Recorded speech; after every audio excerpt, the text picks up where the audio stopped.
Share बाजारातील फसवणूक, insider trading आणि आर्थिक गैरव्यवहारांवर लगाम घालण्यासाठी आता सेबीला मिळाला आहे एक दमदार अधिकारी.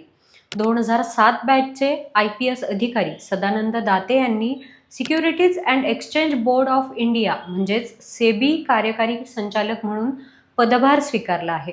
4 मार्च 2026 रोजी त्यांनी ही जबाबदारी स्वीकारत सेबीच्या तपास विभागाचे नेतृत्व हाती घेतले.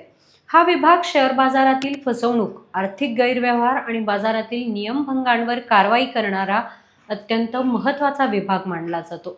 जवळपास 2 दशकांच्या सेवेत सदानंद दाते यांनी कायदा अंमलबजावणी आणि तपास क्षेत्रात आपली वेगळी ओळख निर्माण केली आहे. सेबीमध्ये येण्यापूर्वी ते केंद्रीय प्रतिनियुक्तीवर CBI मध्ये कार्यरत होते.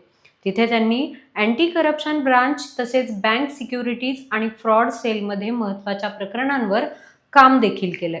त्याशिवाय मुंबईत आर्थिक गुन्हे शाखा, विशेष गुन्हे शाखा आणि अँटी करप्शन युनिटचे नेतृत्वही त्यांनी केलं आहे.